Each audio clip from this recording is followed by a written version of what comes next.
Hey, DAO Wednesday. How we doing? DAO Wednesday. How you guys doing? You know, I meant to play the Austin After Hours. I'm sorry, Austin. That's right. You messed up, Tim. I messed up. I hit the wrong button. How How we doing? doing good, man. What y'all up to? There it is. Look, I have to refresh this because it looks like nobody bid yet. No, well, that's you got to We got refresh. 2 princesses, 3 crowns: Maverick, Tuvalu, Crown, Shello, and Palau. Let's see where everybody's at because we got 1 minute, so it's fast gas, people. I should have had that up because now you got to know you got to beat 1138, 4885, 1321, 939 for Shello is a steal, and Palau 4885. I think somebody's trying to grab both these princesses. What do you think? 4885. I think so, Tim. Make it happen, people. 44 seconds left. If you haven't hit that button yet, I don't know.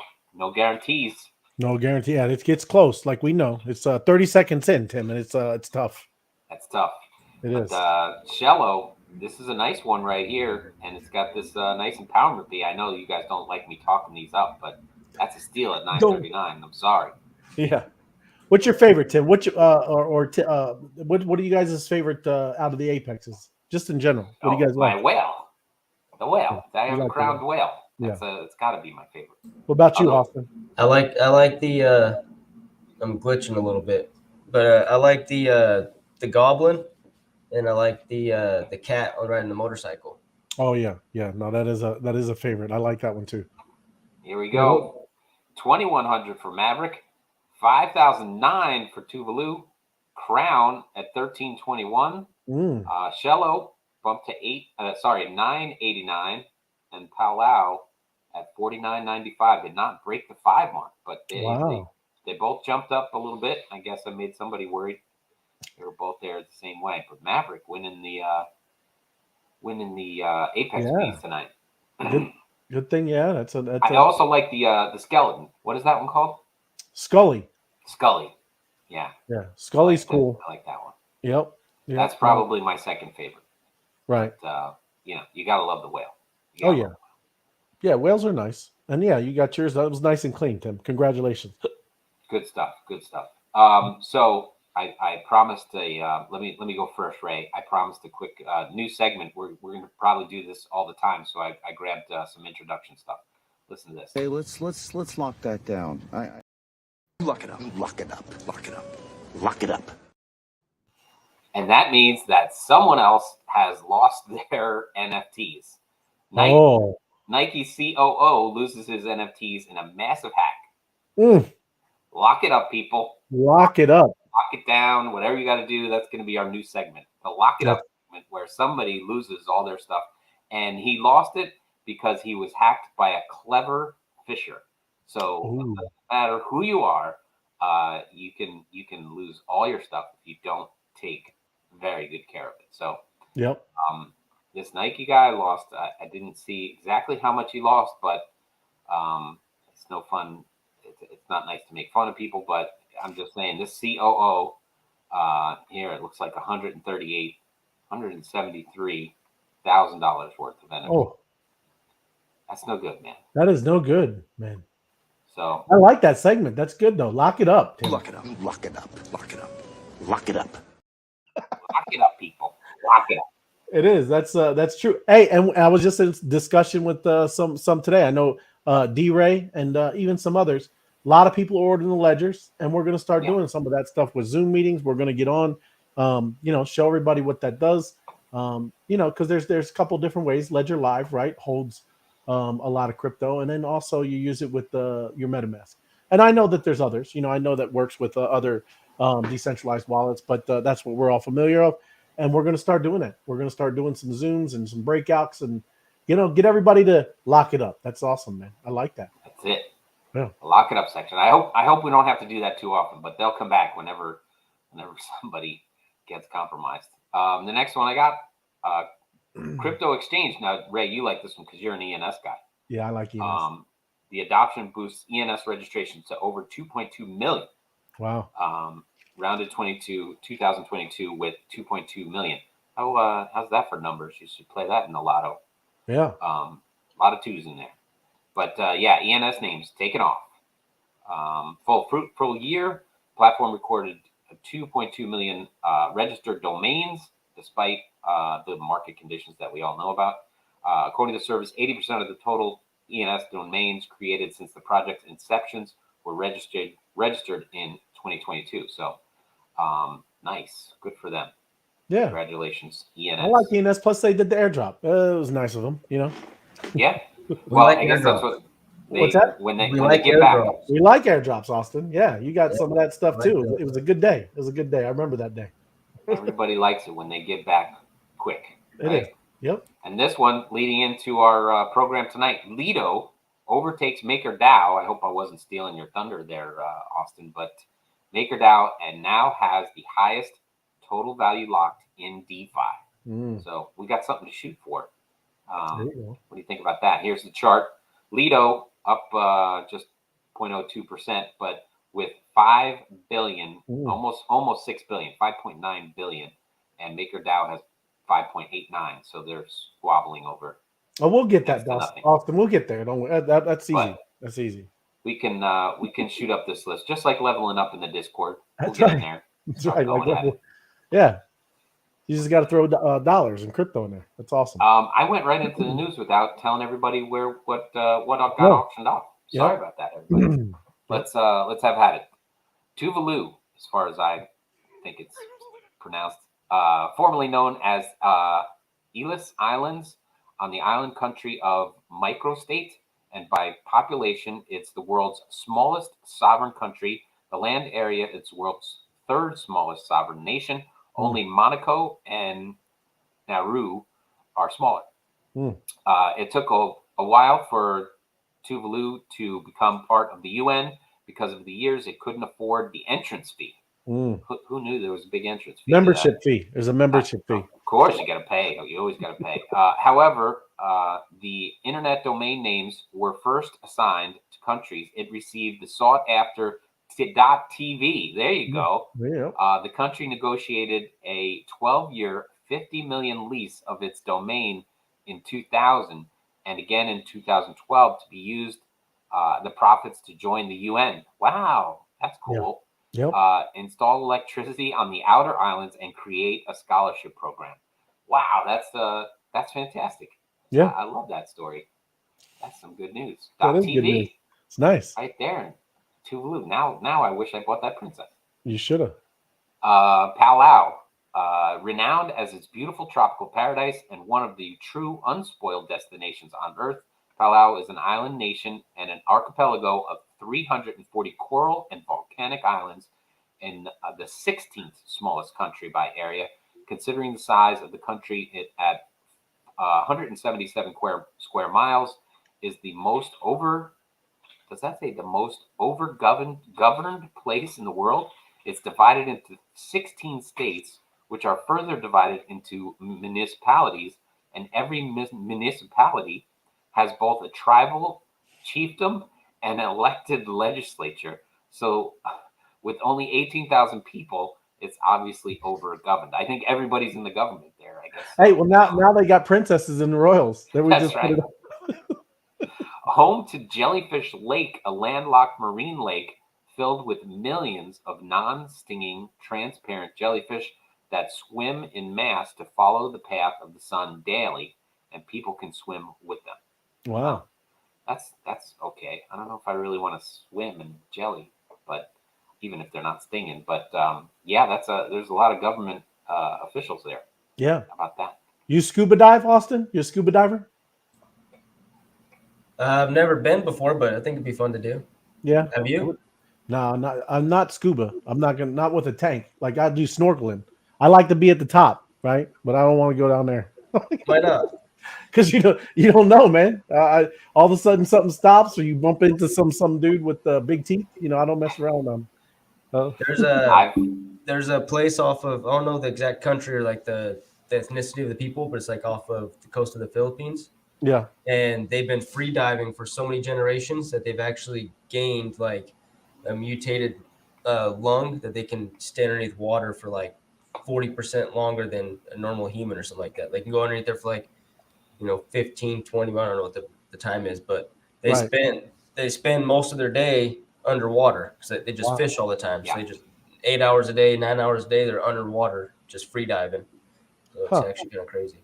Like Kevin Costner, the Water World. Is it Water World? Yeah, Water World. Exactly. He grew gills. That's crazy. I didn't know that. That's awesome. Yeah, no, I'm not a fan. I mean, I'm just in general. I'm just always been a little hesitant around the water. Like I've been certified have you scuba. really? It's expired now, but I've been scuba diving in Puerto Rico a couple times. Oh, all right. Cool, man. Yeah, it's awesome. It was a lot of fun. It's a little, you look over your shoulder a lot. Right, so I'm saying, but what about the breathing? Is it like you have to really concentrate on just using your mouth? Because I mean, what about your nose? One more time. You just pace yourself. Is that what you do when you lose a bid in the auction? I'm just saying, you get a little messed up down there. You start drinking water, man. I don't want any of that, Well, the first rule is you watch your regulator to make sure because most people get down there, they get nervous, they get excited, and they blow through their tank, literally just breathing way too much than is necessary. So a guy like you going down there just like looking for sharks, you're gonna go through your tank like super fast. You gotta learn to relax. There we go. See, look at your tank. That's the DAO. It's the DAO, Jason. It's DAO talk. That's right. I like it. But yeah, no, that's funny. Sorry, we got off on a ramp. It's all good. But it is a different world. Yes, absolutely.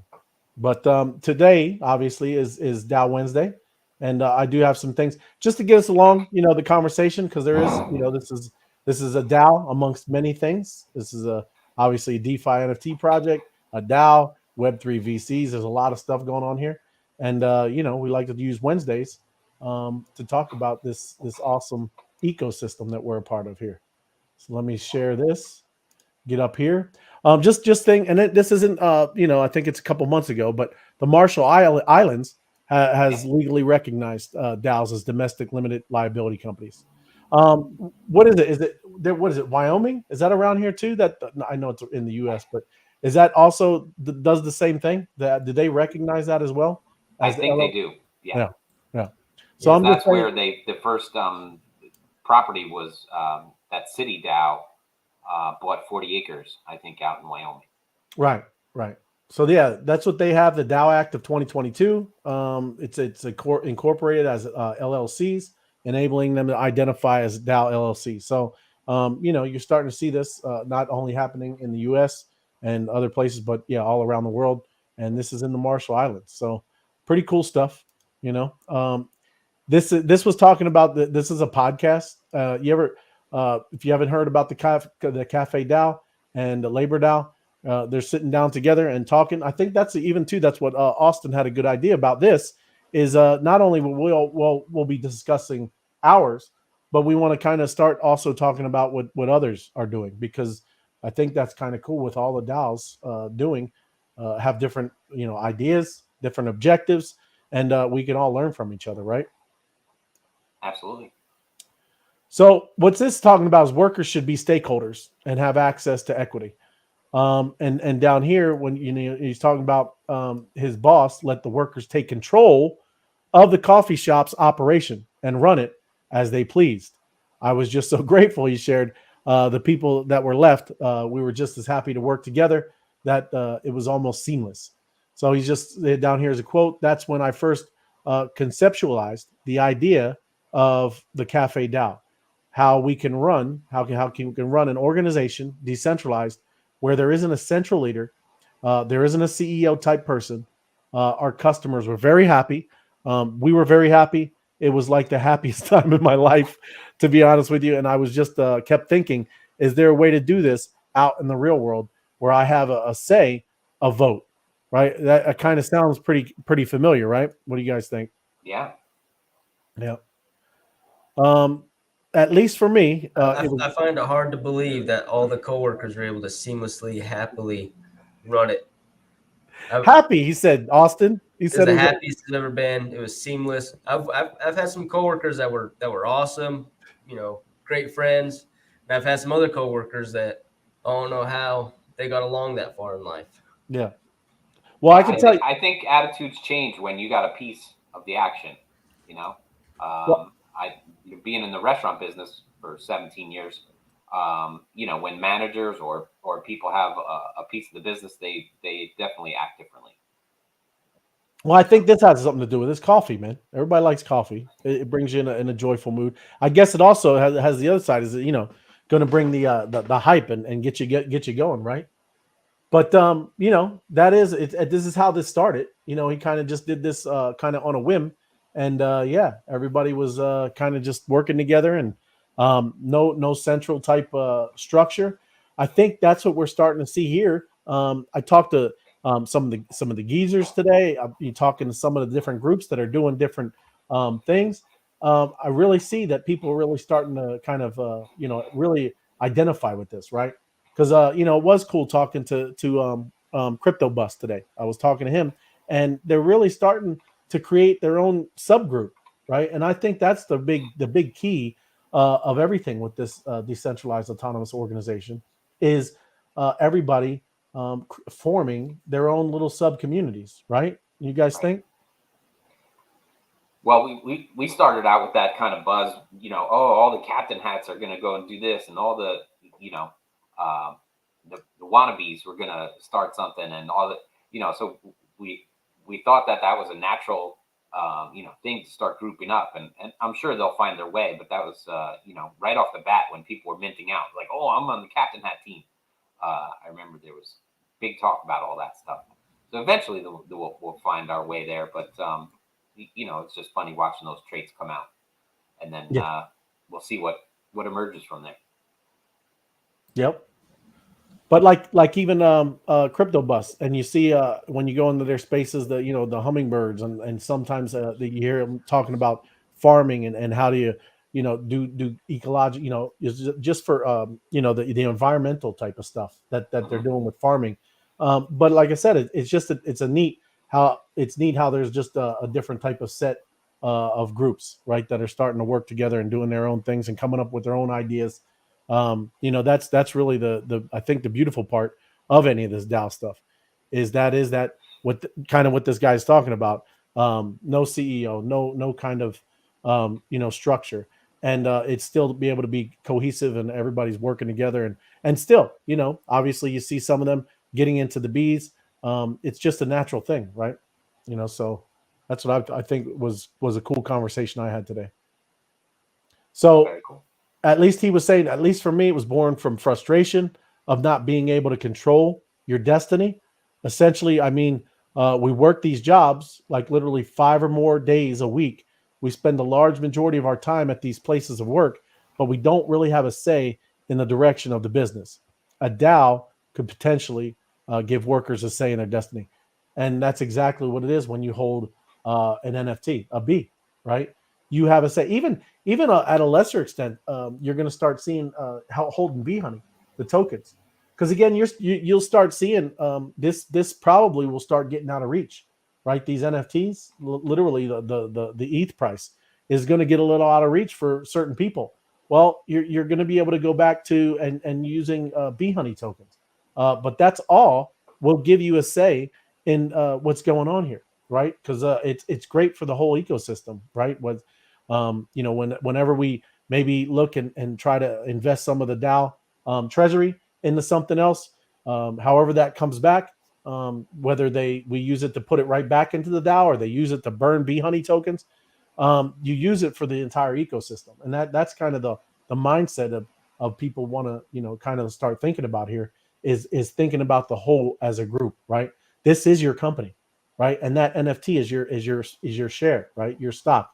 Not financial advice, but that is what it is. So yeah, I mean that's why people I think are going to put their passion and their all of it, everything they have into it, right? Right. While you were saying that, Malaysia said the Latin bees are awesome sub bees community. Absolutely. And they said we are planning to create our own NFT. There you go. Right. And it is, I get to talk to Malaysia and Martinez, a couple of those. We don't, not on a regular basis, but here and there, maybe once a month or so. And it's great to hear that they're growing their community and all of Latin America. We know that there's several different countries working together down there, and that's excellent, excellent point. Because even too, they have their own spaces, the Spanish speaking space, and it's great for us. It makes us look, obviously we're a global organization, and we have over in Kenya, Egypt, all kinds of different places, Pakistan. There's many different bees all around the world, in the Philippines. So it's very cool, and that's a great point, Marisha. Thanks for bringing it up, because I can't see anything, you guys. I'm just looking at this screen. Yep. I'm working on it, Tim. I know, you can have this screen I can see, but I can't see anything now. It's all right. I'll interrupt you when it's important. Please do interrupt. Anybody interrupt with me. It's great. But let me see here. It's talking about co-ops on there.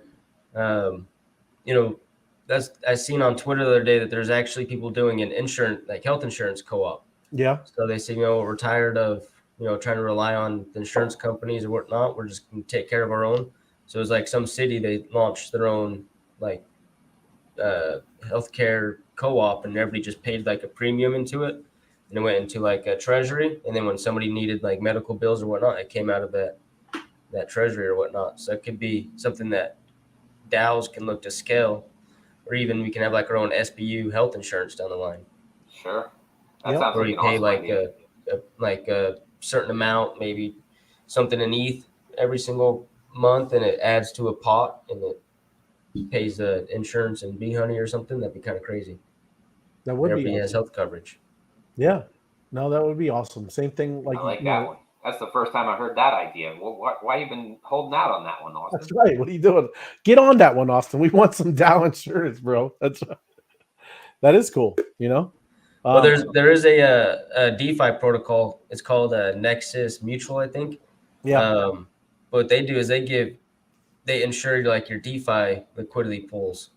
So like if you get like rugged, or if like a lot of impermanent loss, or like if there's a hack to the smart contract, you can pay a monthly premium, and they'll cover like up to so much out of their DAO to things of those things getting hacked or whatnot.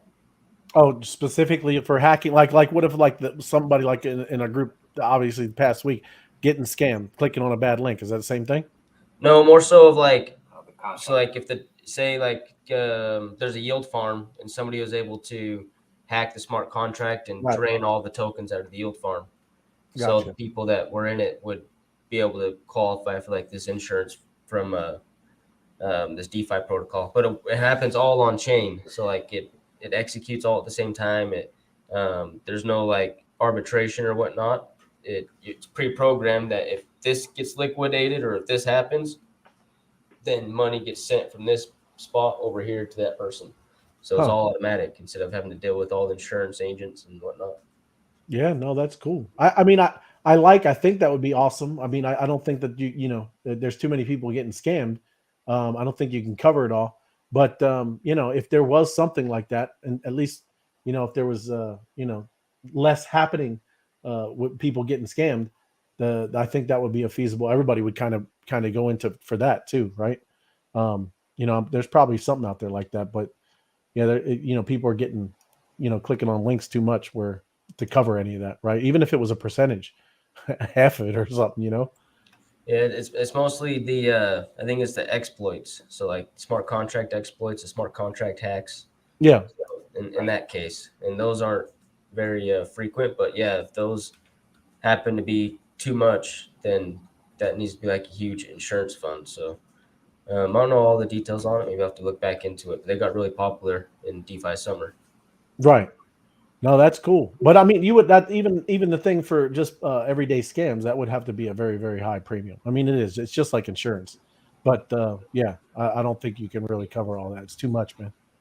Plus people, it sometimes, you gotta, take those losses, because a lot of it, most of it, right, is their fault. Even though the scammers are, shady, you really gotta just stop. I mean, like I said, for our group, I like what Tim, said at the beginning with that, lock it up. We really have to start, and it's good to see our group is really this. I think this last one really, brought it home for everybody, because it wasn't just individual. It was kind of across the board. because it affected our ecosystem. Some of either tokens in there, bees that were in there. So yeah, I mean, I think people are starting to really, see this for what it is. Not just Did y'all see the this morning? I think this morning or last night, there was a guy that owned like 4 or 5 crypto punks and a bunch of Bored Apes and Mutant Apes and a few others. He got exploited. He got hacked or scammed, and he lost over like 700 ETH worth of NFTs, over $1 million.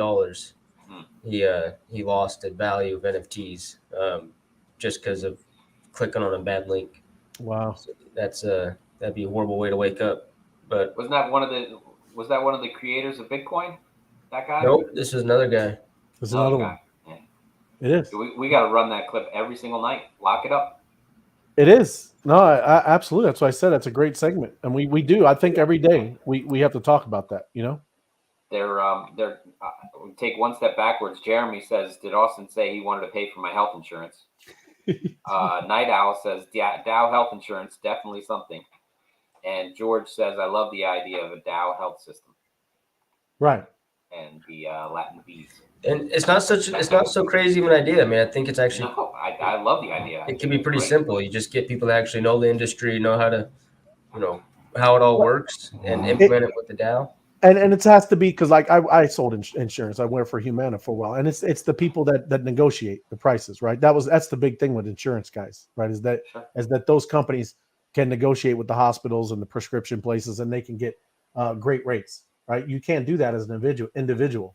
But yes, if you have something like that with a DAO, I mean, there's no difference. It's just an organization that's going to go and negotiate good prices for you. And I would like it because if you could do just catastrophic stuff, I could care less about going to see the doctor. I don't even want to go to the office. I mean, I'll do some checkups here and there. But, for people that are healthy, that's really all you're worried about is those big catastrophic things, going to the hospital, some type of surgery. And that's all I would want to pay for. Right. So that's why you could have a lower premium compared to somebody else that needs that. Right. That might have all kinds of, secondary health problems and things like that. They obviously would, pay a little more to the DAO. But yeah, I mean, I think that would imagine, Ray, if you got in and you had, you get in with a B and then the amount of coverage you want, you just keep staking honeypots. Right. There you go. Yeah, right? something like that. It could be I've got cool. 5 kids. So, there's 5 honeypots in there. You got 1, so you throw an extra one in there. But, and then somebody wants to go to, some presidential type doctor. You got to keep staking. Yeah. Yeah. It could be something similar to like the honeypots. Is exactly what I was thinking. It could be a separate NFT, an insurance BNFT, and you pay like a certain amount of a premium in ETH, and it adds liquidity to the honey token, so it strengthens the honey token, and then it builds up this pot for if there's ever like a catastrophe or anything like that anybody needs it, and you have your premium. Well, it comes out of that pot or whatever. So, well, that's what they're called. That like in insurance, it's a health savings account. I mean, that's what it would be in HSA. Those are awesome, right? That's exactly way back before Obamacare and all that stuff. That is what I had. And what's cool is that card, the money that was on there, it rolled over to the next year, right? You didn't get, so yeah, that is a great idea. The DAO insurance, or like you said, specifically through, the bees. That is something that absolutely could, just kind of spur of the moment conversation we're having right here. And then all the hospitals in the network, they go and have the doctor bee. So they have the doctor bee up on the hospital. It's all huge, like with, like the Batman signal. It's on the side of the building. So all the doctor bees become like, you gotta be a hospital in order to afford one of those. That's right. That's true. That's how you could use any of these traits in here, right? That's perfect for the honeypots to be used as the premium or the stake. Where heck, man, I mean, like you said, imagine the prices of this the bee honey. Obviously, we don't think it's going to stay where it's at. When it gets to where where you think it's going to get, that's a pretty healthy, insurance policies that people would have, right? I mean, it really could pay for people's, that's good idea, man. Cool stuff. I like it. I think we're gonna have to forward this show. Everybody like, share, and subscribe, and forward it off to your insurance agent, saying we're putting a group together. Who wants to make bids? Yeah. And I had a second idea. Yeah. The same way that Apple's developing a car, or they rumors of the Apple car, they've always talked about it. And then there's Tesla and whatnot. What if we had the SBU car? So we had actual, it's like Tesla, the electrical vehicles, or even it could be gas powered. But we had our own car company that, like, if you're a B, you got a free car every six years or something like that. Right. You paid the bill in it in Bee Honey or whatever, or you used your yield from the bee and use that to pay for the monthly payment for the car. Well, then just to make it easier, you could get in and stake your honey pots or whatever, and then just have a lease allowance. Lease. You know? We could, if we had a fleet, right? And you go, okay, well, you're part of this fleet. You could, stake so much, and then you get this rank car every 6 months or whatever. They usually do 2-year leases. 1 year is pretty short, but okay, every 2 years you go trade in your car and it's all covered. Well, no, it's Carvana's doing so bad. You could just, we could kind of take over Carvana, right?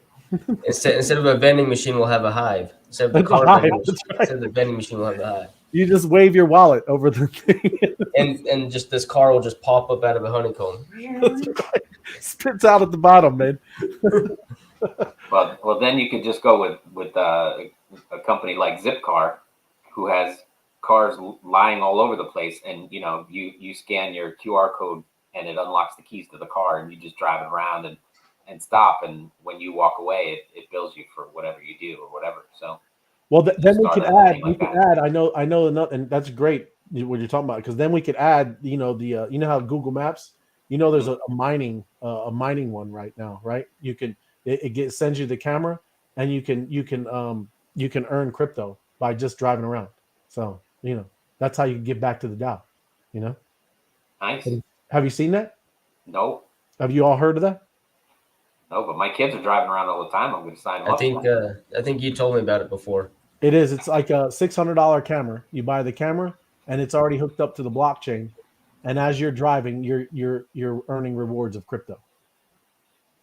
Because all it's doing is like what the Google cars that are driving all around, right? They're paying them, right? That's a centralized, global map, right? Well, this isn't. Right. This is going to be a decentralized global map, and they're mining out to the people who are mapping out all the roads everywhere they're going, right? I love it. It is. That's what I'm saying. It's so much cool stuff, man. And we're just touching the surface. All this FUD and all this ridiculous that you're hearing has nothing to do with this technology and what's being built, right? People are building real substantial, projects, real things. I was listening to Raoul Paul the other night, and he was talking about how we sit here and look at the markets like as if it's like the worst thing in the world, not realizing that Bitcoin is the best performing asset in the history of the world. It is. In the history of the world, there's not another asset that's performed better than Bitcoin. And right now, he was saying that, like, during the adoption of Amazon and Google and some of these big tech platforms, they were growing, about 30 to 50%, like ROI year over year. Now, some years it was lower, some years higher, whatever. But on average, it was 30 to 50%. Crypto as a whole, ROI average is 150%. Mm-hmm. So it's by far the greatest return on investment macro and asset in the history of the world. Yep. So and we're right in the middle of it, getting educated, taking positions, and just trying to navigate our way through this crazy hive. Oh yeah, absolutely. And we were looking at some charts yesterday, Tim, when we were on. Yeah. And the main thing is this one. This has been a rough crypto winter. We were showing each of the longest winter. The longest winter on record. Austin. It was like 200 and some days. But they were showing the happenings, right? And there's these blocks just before it happens. But this has been the roughest winter, and we were congratulating each other, Austin, because the other ones were like only 45 days. It was 50 days. There was another one that was 100 and some days. But yeah, we've been 200 some days, and that's super diamond hands. especially this community, right? What? That one's got to be kind of a, depending on how you're looking at the numbers perspective, because the last 2019 early 2020 range, there was the drawback on Ethereum was like 90%, 85-90%, whereas this time it was only like 75%. So we didn't have that huge drawback, and then plus we have the active addresses are staying really similar, as opposed to like the last crypto winter, the active addresses tanked. So it just goes to show that there's actual substantial stuff that was built over the last few years and people are utilizing every single day, every single month, and whatnot. So I guess depends on the perspective, maybe. Well, the perspective and the percentage. You're talking about the drop, and I'm talking about the time length, right? And it's just there. Yeah, absolutely. But still, anybody that is just not used to this space, because a lot of new people came in, right? A lot of new people came in, and they're just not used to it. So anybody that's held through this, be congratulate yourself, right? It's we've been through it a couple times. That's why we're kind of used to it. But still, people that this past year, maybe year and a half, that's not something they're used to, right? And it's just it's a good space. It's a good spot to be in. And with all these the shaking going on, that's a great thing. You have to have all this restructuring, because those jokers were building something just like that they're building back in the just in the normal world. That is the main thing that people have to understand. There's nothing new that's not happening with what they were doing with the centralized things like FTX or Celsius and all that garbage. The main thing, I mean, back in 07, 08, when all those banks and all that stuff was failing in Wall Street, right? They had governments to come bail them out. They had people to come save them. Right now, there's nobody to save. SBF. Nobody would want to save that guy, right? Nobody wanted to save Celsius. There was nobody to come in and bail out. So I don't know. Apparently, he donated a lot of money to people that he did have the power to bail him out, and they still didn't bail him out. Well, I guess they did bail him out. You're right. They bailed him out. He's out on bail. Specific. I didn't mean like that bailout. I mean bailed out like that project. Somebody came in and saved, Bank of America, all those, right? All right. They all used to say too big to fail, too all this, and they got bigger, right? It's what's ridiculous is the government saved all of those, things that failed. That's why this is pure over here. It was allowed to fail and allowed all to be cleansed. That's a great thing. I know people don't, like I said, being in it might not be comfortable, but that's a cleansing, and it was pure, right? It needs to continue to get all that garbage out. And again, what's crazy, Ray, is we have this artwork that look like cartoon animals. So a cartoon ape, a cartoon bee, a cartoon lizard, cartoon lions, goats. I have all these these animated drawings, and like people with suits and ties up in Wall Street, they kind of just laugh about it, and oh, it's just ridiculous, just some games over there. But with all their fancy derivatives and options and futures and all the stuff they're doing on FTX, what made it so powerful? Well, that was actually like they got liquidated, and that's not a good thing, but they got liquidated. And the people that were participating in the goofy cartoon characters were self-custody. They held their own assets. They were in decentralized finance or self-sovereign. So just by participating in this ecosystem in NFTs is actually what saved a lot of people. Mm-hmm. A lot of people that came in and just got NFTs actually were the ones that actually did the best instead of the ones that were trading these assets on exchanges. Yep. On the tokens, you're right, because that's what most of these people that are trading, they're doing on those centralized exchanges. That is true. That's a good point, man. Absolutely. So going into this, get back to our DAO conversation.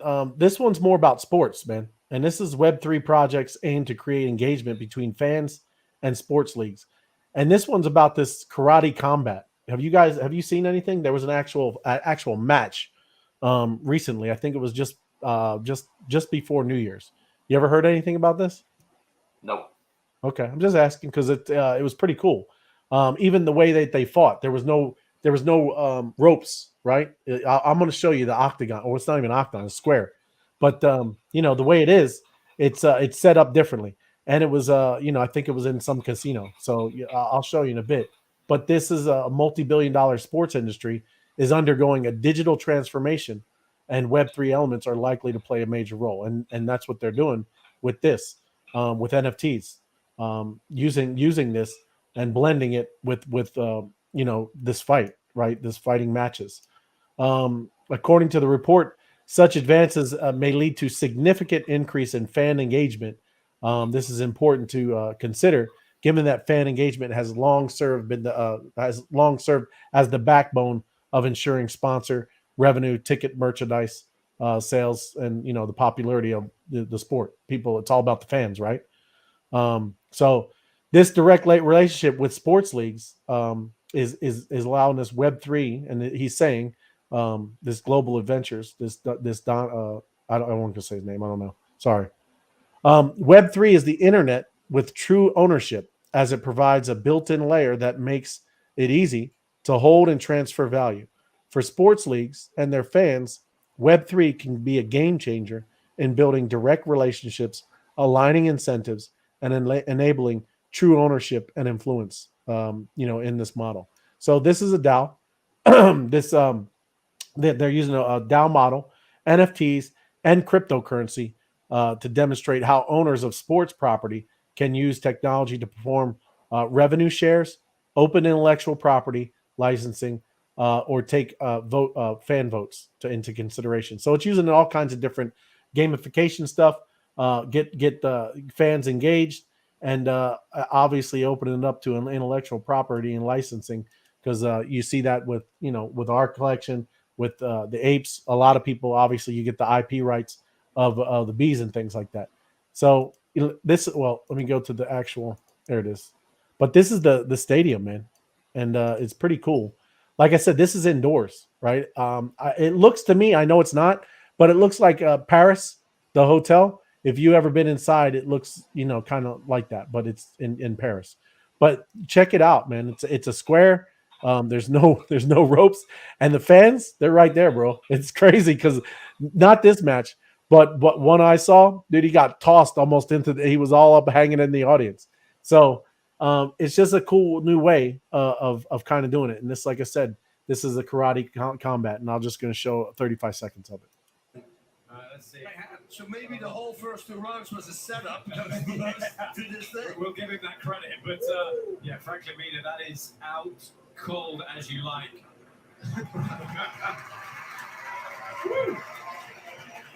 Oh, it was just ducked his head up high. Yeah. He probably, like you say, he thought he was oh boy. Low and ducked his head and it was fake out for this right hand. So maybe the whole first 2 rounds was a setup.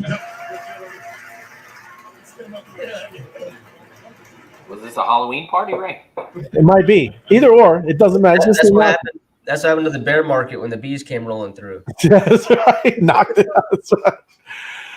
But all I'm saying is that's what this karate combat is about, right? That's what they're doing.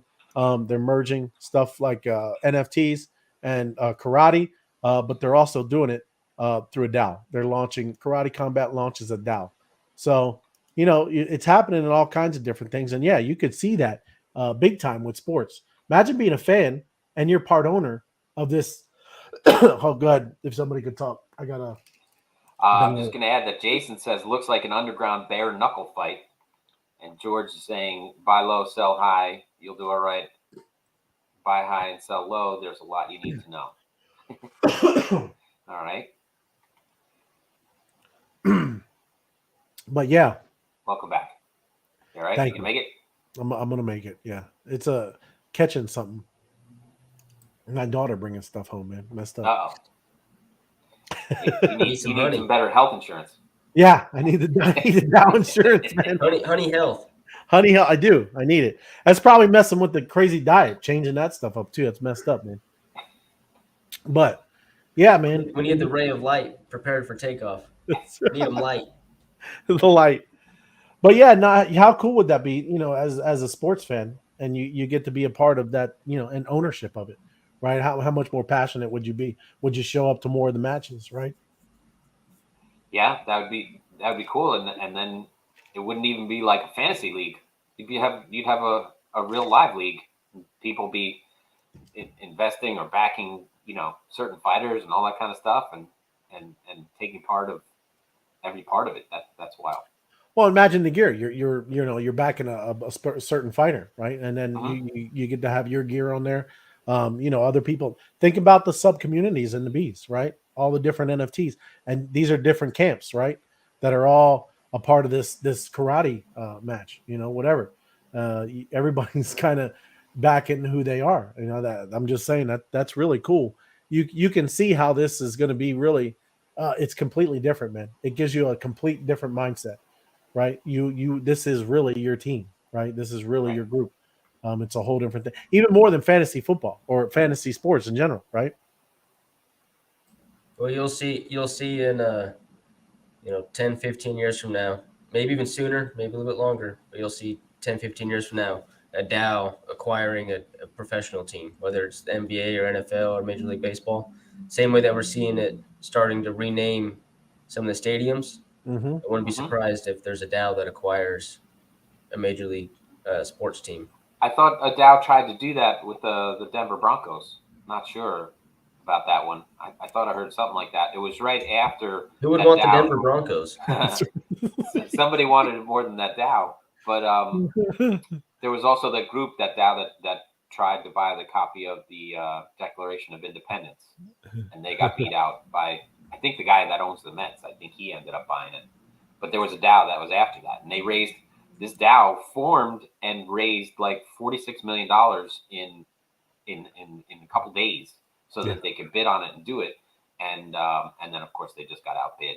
But it was amazing that they came together and formed just so that they could own that piece of history, but they got outbid. Yeah. But yeah, I'm sure a DAO's going to come together and back some sports leagues. Yeah. Well, I mean, look at the Green Bay Packers. That's kind of, partially already like that, right? They get as the fans own most of, the Packers anyway. So it's kind of already like that, but, obviously more structure with that through, Uncle George. But that's kind of happening now. But yes, I agree, Austin. You definitely see that pretty soon, right? And it is, you just start seeing it in all kinds of different places. That's how far advanced and how ahead we are, right? That's kind of crazy that we have this already. I remember we talked about this, Tim. It was like a year ago. Remember Vitalik, his mom? Yeah.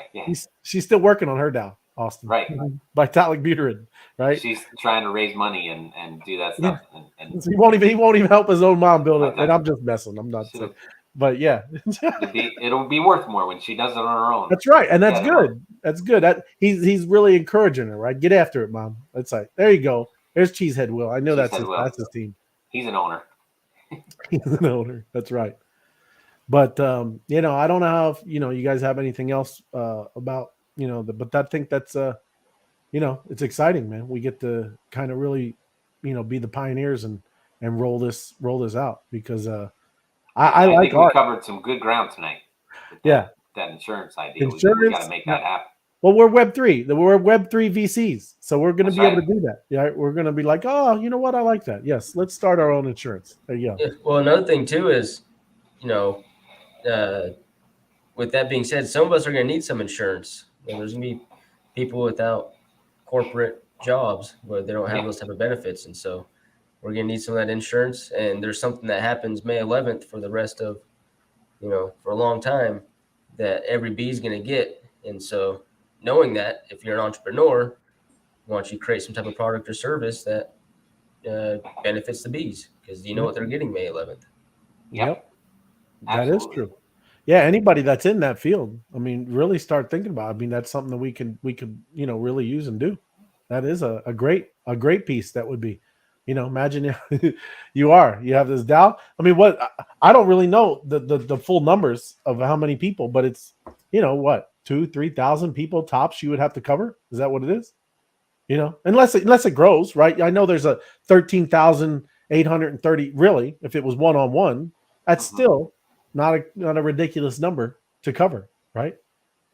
Right. Well, I mean, they usually judge it like, small businesses or whatever. I mean, they'll open up and get insurance for, 5, 10, people. So I'm sure we got 5 or 10 people that wouldn't mind talking to somebody that wanted to put a package together. So, and if it's good enough, we could attract even more people that would leave whatever they're getting from whatever job they got. But no, I mean, I'm lucky my wife works for the town, so we're covered that way. But you know, if she stops, I'm all in on the B insurance. There you go. The swarm has you covered. That's right. There you go. No, that's awesome. Appreciate you guys, because that was a great, great conversation. Yeah, we created an insurance company. Thank you, Austin. Sounds good. Now go out and make it happen. That's right. At the end of life, you don't see a tunnel of light; you see the ray of light. Here at Honey Hill. That's right. We'll do final expense insurance too. Is that what you're saying? We're gonna do final expense. We got you covered. That's good, man. No, I appreciate it, guys. Great show tonight. Thank you for the conversation. Thank you for the community, all the great comments. But keep coming up, just like what Austin and Tim were doing. Just keep rattling those ideas around. That's the whole idea of what's going on here. So appreciate you guys. Absolutely, and make sure you come back tomorrow night, and we will. Jason, thank you. We'll be back with poker tomorrow night. Poker. So come on back, and we'll have some fun. Right on, man. Good stuff. Yes, sir. All right, guys. Say goodnight. Adios. Good night. Fellas. See you. Thank you, bro.